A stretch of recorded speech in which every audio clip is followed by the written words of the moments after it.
pouco tempo ouvi alguém dizer isto de um comentário no Facebook, etc. E alguém dizia: eu sem arte eu vivia bem.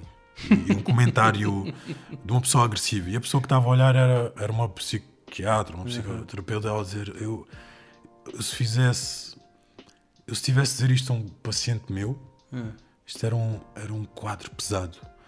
Eu tentar a empatia que eu senti por aquela pessoa, de imaginar um mundo sem arte. Sim. É assustador. Sim, o que é esse conceito? E o que é que leva essa pessoa a dizer isso? Que mundo é que ela imagina? E eu, para mim próprio, vendo isto, que foi numa entrevista que vi, respondi quase assim um pouco para mim, né, ingenuamente: o mundo sem arte é um mundo em guerra. É um mundo de sobrevivência, lá está. É um mundo em que tu não tens tempo de ouvir, de apreciar a vida. De apreciar a vida, de saborear a maçã. Exato. Só tens tempo de comê-la. Não tens tempo de parar e pensar. Isto estou a dar imagens básicas, né, visuais, porque até em guerra existe arte. Até em guerra existe arte. Mas é o ato de adrenalina, de medo pela vida, é que leva uma pessoa a negar a beleza da vida. É engraçado, porque eu imagino a arte, tu disseste em guerra, eu imagino a arte, ela é quase como uma não existência, é quase o zero matemático. Porque tinha de ser um quarto escuro, em que eu não pudesse perceber mais nada, porque a arte está por toda a parte. O microfone que eu tenho à minha frente foi pensado para que ele seja bonito. Podem ter falhado, tu podes achar feio. A arte pensou. Exatamente. E o que é que o tornou possível? A engenharia. Exato. A arte, ela está tão presente em tudo que há papel higiênico vermelho, cor-de-rosa. Agora, já viram essa marca? Certo. A arte tem de estar... Merda. A arte tem de limpar o nosso rabo. Para verem aonde está a arte. A arte está em toda a parte. Não era guerra sequer, tinha de ser o vazio. A arte está a par do engenho. E o engenho é colado à engenharia. Onde é que começa? Tendo o engenho como... Imagina 1 milhão de pessoas. Todas a dizerem o mesmo. E alguém tem de pensar: eu tenho que comunicar de uma forma diferente. Isso é engenhoso.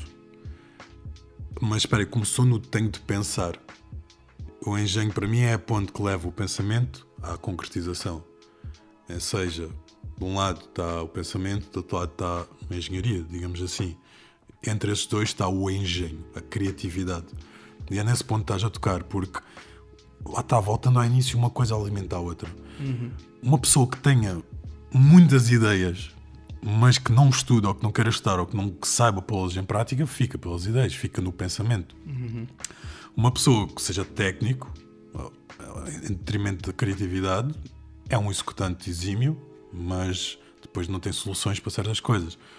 E mais do que uma coisa precisa da outra, uma coisa alimenta a outra, porque só a necessidade de ir é que nos leva a fazer. A necessidade de ir à Lua, teorias da conspiração à parte, levou-nos a ter de construir elementos para ir lá. Isso veio do sonho. Veio de uma ideia de um maluco qualquer. Pois é. Quem foi o primeiro gajo que sonhou ir à Lua? Pois é. Foi alguém ou foi o coletivo? Ou voar. Então, há esse espaço e uma coisa alimenta a outra, porque o teres ido à Lua, ou não, deixamos em aberto, leva-nos a poder olhar para outros lados e a sonhar com mais. E é infinito. Vai sempre... As possibilidades que a ciência nos traz, que a engenharia nos traz, vão nos levar a sonhar mais. E o sonhar mais vai nos levar a ter outras necessidades engenhosas. Então, não gosto de dividir. Eu acho que este debate é muito interessante porque, come on, é o debate que nós ouvimos a vida toda. Para que é que servem as porcarias das aulas de português? Sim. As aulas de matemática é que interessa. Eu tenho de estar para o exame de matemática. Eu já tinha parado de discutir isso. Aí, eventualmente, o Bolsonaro decidiu que era uma ótima ideia fechar as faculdades públicas de filosofia porque aquilo era inútil. Claro, estou num momento destes. Crise e tal. Não, mas para já foi antes disso. Mas agora, então, nem se fala. Nem se fala. Precisamos lá de pessoas a pensar com dinheiro público. Não, pensar não. Agora é tempo de agir. Eu acho que é um bocadinho, mais uma vez, é Wittgenstein. O que é o conceito desta pessoa de arte? Ela está a dizer, ok, ela precisa mais para a sobrevivência o comida. Será isso? É as necessidades básicas? É as físicas? Isso revela muito sobre a E- pessoa, né? Sobre os medos que essa pessoa está a ter.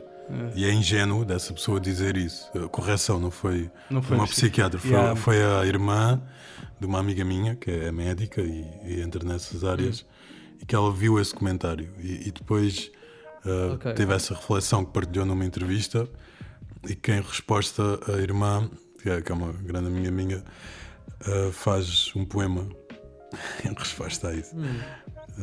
Mas sim, é nesse campo estás a dizer o que é que uma pessoa imagina, não é? Ou o que é que ela está a precisar para ter, ou conseguir imaginar um mundo desprovido de arte, em que a arte não interessa porque ela, Basicamente é pensar que nós somos robôs feitos só para trabalhar, comer e Pois é, voltamos ao. fornicar. Voltamos ao. até o robô vai precisar de arte, porque precisas de um artista para dar voz ao robô. Ok, podes criar um algoritmo que reproduz a voz humana, mas é preciso um artista para dar a voz humana a esse algoritmo. Então aí as coisas vão sempre imiscuir e Nós cada não vez conseguimos mais. escapar nós não escapamos da estética.